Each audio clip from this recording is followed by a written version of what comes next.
Bendito sea el Señor que nos permite compartir esta preciosa lección sobre la providencia del Señor. El Señor es creador y sustentador de todas las cosas. Él no solamente inicia un proyecto, sino que Él le da continuidad y lo finaliza. Él no solamente rescató a la nación de Israel de Egipto, permitió providencialmente que cruzara el Mar Rojo en seco, sino que ahora se encuentra en la otra parte de la orilla y camino de la tierra prometida se encontraban con un desierto, donde le iba a hacer falta agua, pan e incluso también protección de enemigos que le iban a atacar. Pero la acción del Señor se extendió más allá del rescate. Aparece el término Jehová Jireh, Dios provee. Mediante acciones milagrosas salvó a su pueblo de peligros, le aportó los alimentos necesarios a tan grande muchedumbre atravesando un largo camino por el desierto y les dio la victoria en los enfrentamientos con Amalek y otros enemigos. Dios siempre fue fiel a sus promesas. Dios bendito, gracias por haber creado y sustentado todas las cosas. Gracias por habernos permitido nacer de nuevo en la bendita persona de Jesús, y te rogamos también por aquellas personas que no te hayan recibido en su corazón, que con estas historias, Señor, puedan ser quebrantados y sensibles al toque de tu Espíritu, Señor. En tu nombre, amén. La primera de las tres aventuras de esta clase tiene que ver con el agua. Vemos aquí un manantial de aguas vivas, de aguas frescas, y abajo también vemos un oasis en medio del desierto. El pueblo de Israel caminaba por el desierto de Sur, iban alegres, iban contentos, pero cuando pasaron unos días se les transformó el rostro. Israel transitaba de desierto en desierto reponiendo de aguas, pero cuando llegaron a este desierto denominado de Mara, tenían el problema de que las aguas estaban amargas. Si bebían, se morían. Y si no bebían, se morían también porque el siguiente oasis no tenían aguas en las cantimploras suficiente para llegar hasta allí. ¿Qué podemos hacer ante una situación crítica? ¿Qué podemos hacer siempre? No siempre en situaciones extremas. Orar al Señor. Eso fue lo que hizo su siervo Moisés. Y el Señor le mostró una prueba de fe para que creyese en su palabra una vez más. Toma un árbol, Moisés, que está junto al oasis, y tíralo a las aguas y ellas se endulzarán. Y Moisés hizo conforme a la palabra de Dios y arrojó el árbol a las aguas y éstas se volvieron cristalinas. ¿Os imagináis bebiendo la multitud? ¿Os imagináis lavándose la ropa, dando de beber a los animales, llenando las cantimploras, las tinajas? ¿Os imagináis cantando al Señor por el agua viva que corre por el interior de nosotros? Nosotros también tenemos una corriente de agua viva, hablando del Espíritu que habíamos de recibir los que creyésemos en Él. Luego Israel siguió transitando y llegaron al desierto de Elín. Como aquí vemos, no había 12 fuentes. Allí en Elín no había problemas. Allí en Elín había agua, había sombra, había alimentos. A veces también tenemos periodos en nuestra vida de tranquilidad, de reposo, de refrigerio. Aún en medio de la peregrinación de este mundo hay lugares que es un Elín. El culto muchas veces, habitualmente, es un Elín. A veces la hospitalidad con que algunos hermanos nos reciben es un Elín para nosotros o nosotros para ellos. Circunstancias naturales, laborales, la propia familia, es un Elín. Es un lugar donde no ocurre nada anormal, no ocurre nada sobrenatural, sino nos encontramos disfrutando de las bendiciones naturales que el Señor nos ha provisto. Bien, la segunda aventura que les ocurre en medio del desierto ahora es con el pan. Ahora agua llevaban, pero ahora les faltaba pan. Y vamos a ver cómo Dios le provee. Dice la Escritura que partió luego de Elín toda la congregación de los hijos de Israel, y viniendo por el desierto de Sin, murmuraron contra Moisés y Aarón en el desierto, y le dijeron: ojalá hubiéramos muerto por mano del Señor en Egipto, cuando nos sentamos en las ollas de carne, cuando comíamos pan hasta saciarnos, y nos habéis sacado a este desierto para matarnos de hambre a toda esta multitud.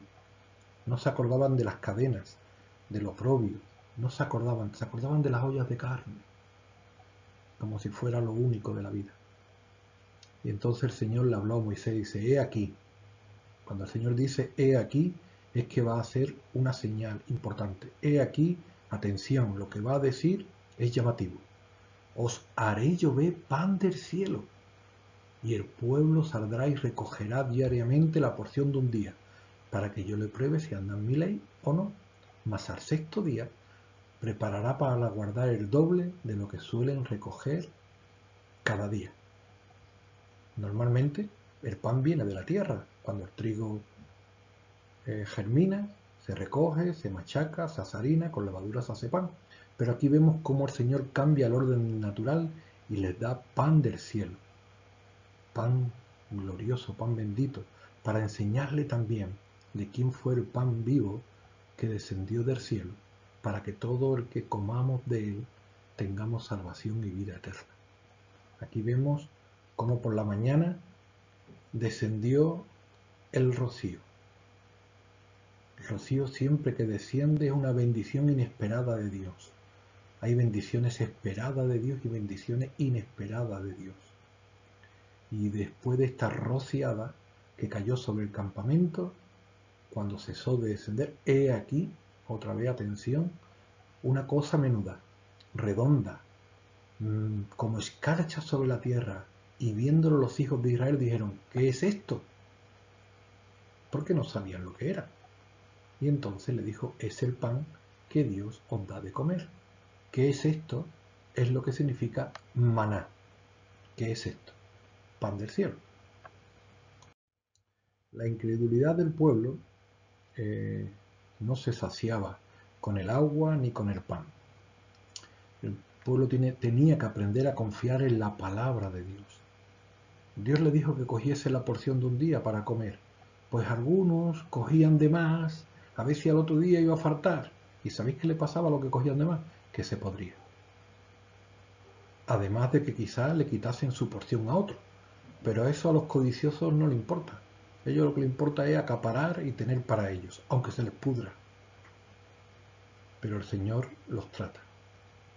El sexto día sí podía coger el doble. Ahora tenemos otra experiencia en el agua de la roca, que titulamos Cristo en la peña de Oreb. Dice que toda la congregación de los hijos de Israel partió otra vez del desierto de Sin conforme al mandamiento del Señor hasta Refidim. Y no había aguas, y altercó el pueblo con Moisés y nos dijo: danos agua para que bebamos.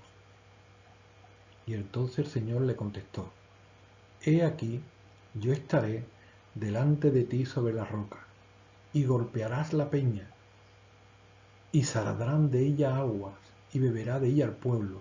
Y Moisés lo hizo así en presencia de los ancianos de Israel, y llamó el nombre de aquel lugar Masá y Meriba, por la rencilla de los hijos de Israel, porque tentaron a Jehová diciendo: ¿está pues Jehová entre nosotros o no? Cuando luego sabemos por el libro de Corintios que la peña que lo seguía era el mismo Cristo. ¿Puede el Señor levantar mesa en el desierto? Bien puede, bien puede. Y no solamente puede, sino que lo hace. Lo hizo con Israel. Le dio agua, le dio pan, le dio codornices, le dio todo lo necesario. Pero ¿puede el Señor darnos a nosotros pan nuestro de cada día en medio de las crisis, de las turbulencias de la vida? ¿O tenemos que afanarnos y preocuparnos sobremanera y altercar en nuestro corazón con Dios? ¿Está Dios entre nosotros o no? ¿Está Dios en el centro de tu corazón para darte serenidad y confianza? Eso no significa que nos tengamos que cruzar de brazos y no estudiar y no trabajar. Tenemos que hacer nuestra parte, que el Señor nos encanta. Tenemos que levantarnos y recoger y sembrar y hacer nuestras tareas de vida, pero descansando en la providencia del Señor. Nos encontramos en el capítulo 17 con la tercera experiencia de esta clase, que es la guerra contra Amalek. De hecho, cada una de estas experiencias pudiera ser una clase en sí misma. Las estamos recopilando para no hacer esta unidad didáctica excesivamente larga, pero son temas preciosísimos que tienen lecciones colaterales profundísimas y muy prácticas para cada uno de nosotros. Este Amalek era un sinvergüenza, con todas las letras. Cualquier enemigo, cuando ataca a otro, le ataca de frente. Está feo la guerra, muy, muy feas. Pero este Amalek era un sinvergüenza porque atacó a Israel por la espalda. ¿Y sabéis quién va detrás de una caravana de un pueblo? Las personas mayores, las personas lesionadas, las personas que no pueden caminar bien. Y a esto fue lo que Amalek atacó. Y atacó porque sabía que Israel llevaba dinero, llevaba joyas. ¿Qué ambición tiene alguna gente? Hacen las cosas por la espalda, hacen las cosas por detrás, hacen las cosas pensando que nadie los va a ver.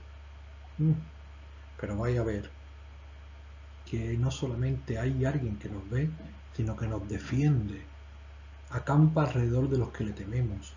Nuestro socorro viene del Señor, que hizo los cielos y la tierra. Nuestro socorro viene de las montañas. Así ocurrió que Amalek peleó contra Israel en Refidim.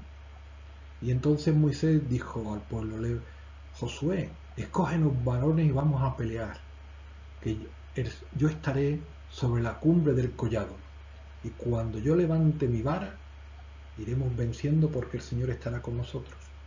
Y así ocurrió que la batalla fueron prevaleciendo los israelitas porque Moisés tenía la mano levantada. Pero ¿qué ocurre cuando tú pasas 1 hora, 2 horas, varias horas con la mano levantada? Que la mano te empieza a caer. Y entonces Israel retrocedía. Pero viéndolo, Aarón y Ur subieron a la cumbre del collado y sentaron a Moisés sobre una piedra y cada uno le aguantó un brazo. Y así Moisés sostuvo su vara levantada hasta que vencieron a los amalecitas. Y al final del día, cuando tuvieron la victoria, el Señor le encargó a Moisés, escribe esto para memoria en un libro. Es la primera vez que el Señor da estas instrucciones. Escribe esto para memoria en un libro. Y se escribió. Y además Moisés levantó allí un altar al Señor, que le llamó Jehová Nisi, como vimos al principio. La edificación de un altar implica el ofrecimiento de un sacrificio para celebrar una victoria. Es una ofrenda de gratitud, una ofrenda de alabanza, como tienen que estar nuestros corazones cada vez que recibimos nuestra porción de cada día. La palabra es nuestro alimento. No solamente de pan vivirá el hombre, sino de toda palabra que sale de la boca de Dios. Y cuando la recibimos, nuestra alma se levanta para bendecir al Señor. Amén. Aleluya.